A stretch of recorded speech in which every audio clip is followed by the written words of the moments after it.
YSM Media here with the one and only Nicole Hoopz Alexander. Nicole, first and foremost, before we get into tonight, the shirt, love it. I already knew you were going for the shirt. I knew. Now let's talk about what. This deserves all of it, Muhammad. Oh! Now let's talk about what happened tonight and what everybody's talking about. The underdog coming up on top. Everybody thought it was going to be Charlo versus Plant, and that's what they were working for. Yes. But in boxing, things happen. And Armando Resendiz was the thing that happened, and he beat Caleb Plant. First, before we get into it, what were your thoughts on the performance on Resendiz's side? So, I think as an underdog, you have to come out and prove a point, right? So, you have to fight for your life. It is the true classic Sylvester Stallone, Rocky version of I have to prove a point, you know? So, a lot of people don't know in promotion and that sometimes you can pick your opponent, you can do this, that, and the other, whatever. It wasn't gonna be this tonight. I didn't know it until I seen it. I think it started changing around the 6th round, the 7th round. Everything turned around whenever, because you watched the first round and they were like feeling each other out, right? Yeah. Once they did that, they felt each other's power, and then I watched it.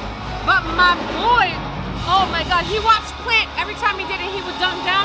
He came up, I never seen such accuracy. I'm going to be honest, his accuracy was kind of disturbingly beautiful to me. I'm going to be honest.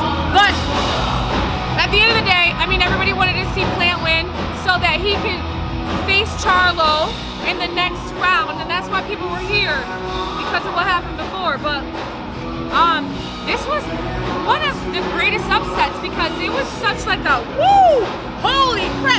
I mean, his stamina. I mean, he kept coming, and Plant was like, but I seen what he wanted to do.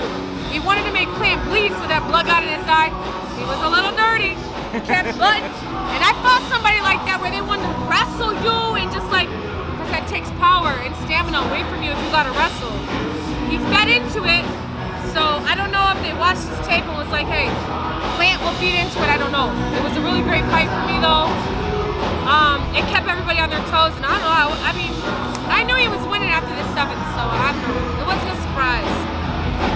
When it came to Plant, what do you think was missing on his end? We've seen Plant use a lot of footwork, his jab, and everything. 100%. What did you think was missing from him on this end? 100%. With Plant, for me, I'm not a professional.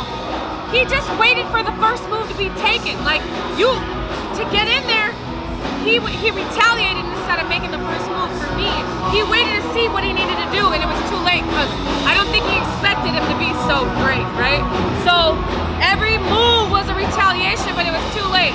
I don't know. I wanted him to be quicker. I wanted him to be more accurate.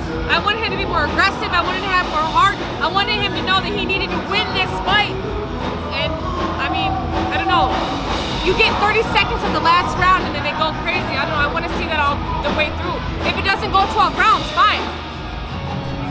Now, as we stated at the beginning, we both knew, everybody knew the plan was Plant, Charlo. Now, do you think it's going to be Resendiz, Charlo? Or do you think that Charlo and them go a different route, and so does Plant? If I know Charlo, they may go a different route. But on the athletic side of this, when you watch tape back and you see the accuracy, the determination, and the heart of this, he's a worthy opponent. He went 12 rounds and looked great. Oh my gosh, he had so much stamina and he just kept going. I don't know. I think this is like up in the air. Salud! I think this one's up in the air and I don't know what we're gonna see. And you know what? That keeps excitement in it, you know what I mean? Because everybody's like, oh, this is gonna be this is gonna be that. We need a little change in life, so here we are. I don't know.